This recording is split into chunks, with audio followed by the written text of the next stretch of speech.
I just thought I'd do a little update video because it's just crazy right now what's going on.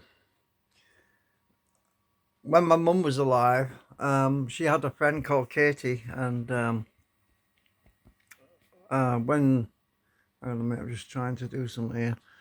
When when my mum passed away, because well, before that, I used to go around to fix Katie's computer, and we installed Linux for her because she had nothing but trouble with Windows. As you know what Windows is like, it's a pain in the ass, and she's not very computer literate. And so I asked her at the time if she wanted. I think you might have heard me mention Katie before, but I asked her at the time. I said, "What do you use it for? Do you use the computer just for the internet, or do you use it for anything else, games or anything?" And she said she only used it to play bingo, and that was it online. I said, "Well, you'd be um, better off with Linux because obviously, depending on what you want to use a computer for, um, if you need to install lots of software and things like that, then Linux is a very, very steep learning curve. I mean, it's for somebody that's new and not very computer literate. Linux is not ideal unless you just want to use it for the internet, for a browser. And if you're using it just for the browser, um, Linux is perfect because it's very prone to, it's very immune, I should say. It's very immune to viruses and malware and things like that because it's not like Windows, which is always suffering from viruses. Anyway, I'm waffling again, but uh, I so before my mum died in 2017, and I met Katie around 2015. I think it was 2014. I think it was 2015, and I used to go up regularly, just once a year actually, just to run the updates for Linux because Linux doesn't need updates every 5 minutes like Windows does. And anyway, I got to know Katie quite well. We used to have a cup of coffee. She used to give me Christmas card, and we used to have a nice little chat. And she was always very hospitable. She always makes me cups of tea, and she's a really nice lady. And we used to have yeah, she was very lonely because she lost a lot of friends. People passed away because she's in her 70s. And anyway, I got a strange text about on the 10th of November.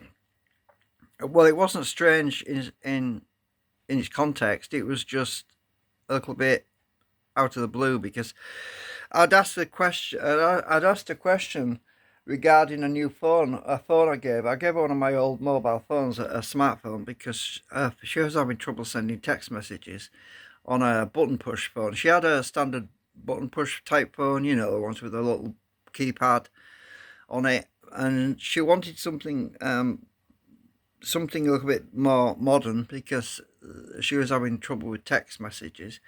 So I gave her my old smartphone, and I had to tell her not to update it because when you update this thing, it just gets really, really laggy and slow. So she was getting used to this new phone. She was learning how to use it.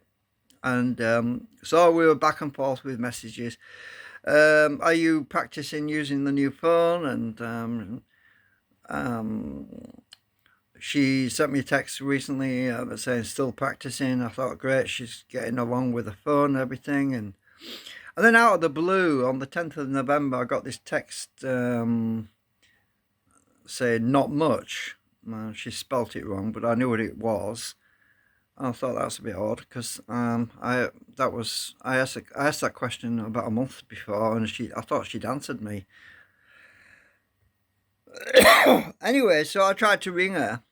I've been trying to ring her back, phone her, and on her old phone and the new phone, and the phone's turned off.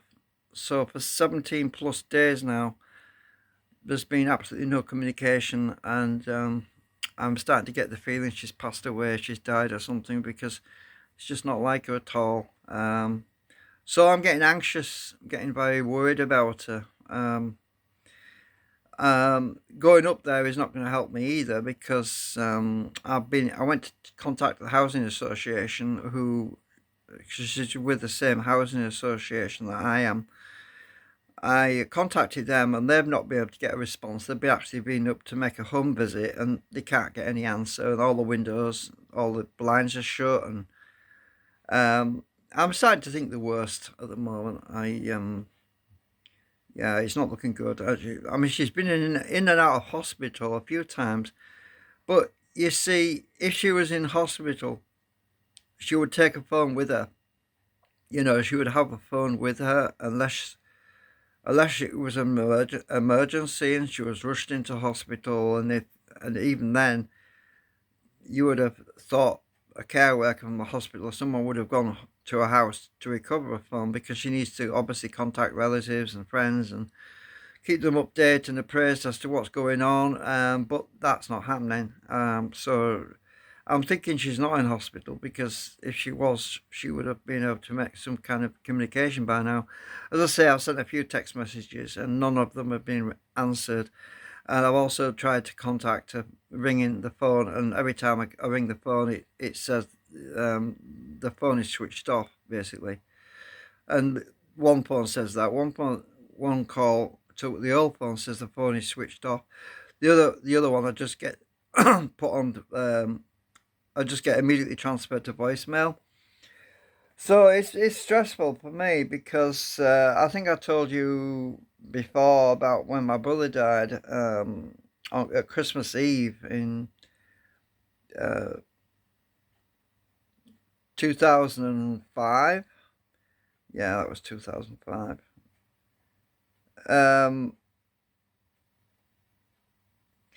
I Christmas is not the same for me, and we're getting close to Christmas now, and it seems like a lot of people. It seems like a lot of people do die at this time of year because they're cold, and Katie's very frail. Um,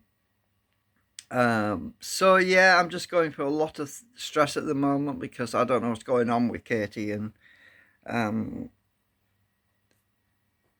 I mean, can't keep losing friends like this. You know, I mean, there's not many people left. Um, there's just Dave, my other friend, and he's not being well. He had a stroke, and obviously not going into too many private details, but it seems like when you start losing friends at left, right, and centre, you end up being isolated because I'm becoming like that. So initially, Katie was isolated herself, so I was trying to um, keep, keep some sort of contact to keep her cheered up and that. But and I'm realizing that I'm pretty much heading in the same boat really because I'm losing my friends because they're dying. People are dying everywhere. What with it, COVID or um, just old age or whatever you want to call it. I mean, it's it's hard.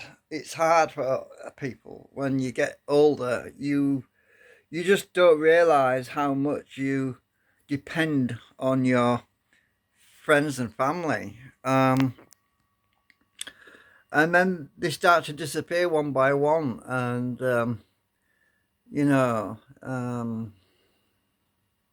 Anyway, that's all I'm talking about today, really. So no news on my drone. It's supposed to arrive sometime after the 12th of December. That's what they're saying. But I got another message, and it might not be till January because this. Yeah, I don't know what's going on with the mailing system right now. Postal services. I'm trying to sidetrack my mind and focus on something else, something positive, something to keep me, yeah, distracted from all the sad things that happen. Because let's face it, we all go through it. I mean, we all get to a point in our lives where you start to rely on friends just for support, emotional support, um, and you start realizing the few and far between as you get older. It's a natural process, um, but it happens. You know, it happens to everyone. So yeah, I anyway, I just thought I'd do a little video about this because yeah. So we're waiting for news really from the housing association to try and find out what's going on with Katie.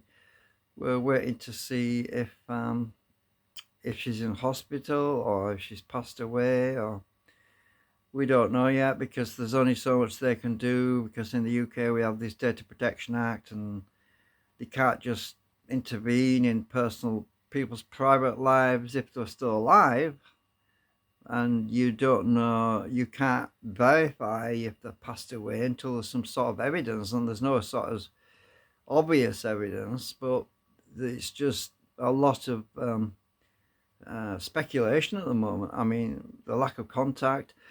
I did talk to the housing association. I mean, did she leave the heating on? Because you don't, if you go into hospital, you don't leave the heating on, and is there's all that sort of stuff. So I mean, they've got to carry out some sort of investigations really to find out, and it's a very delicate balancing act of how far can you intrude into somebody's life if they're still alive, that is. But if you know they've passed away, if you know they've died or something, then that's a different kettle of fish. But then you don't know that until you cross that boundary. I mean, she could be lying dead on the kitchen floor, and that's what upsets me.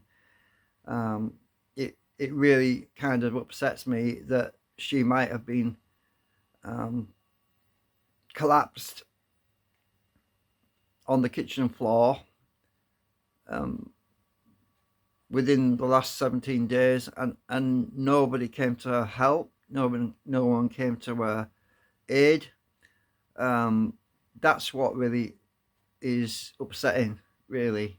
I kind of wish I'd been there and going up there more often to keep an eye on things to make sure she was all right. But it's always easy to say that after the fact, but yeah, and then you get regrets, and then you blame yourself. You think, well, I should have gone up there more often. I should have popped up and seen her and to make sure she was all right. And now I can't, because there's no answer, there's no response, and yeah, I'm just waffling. I'm sorry.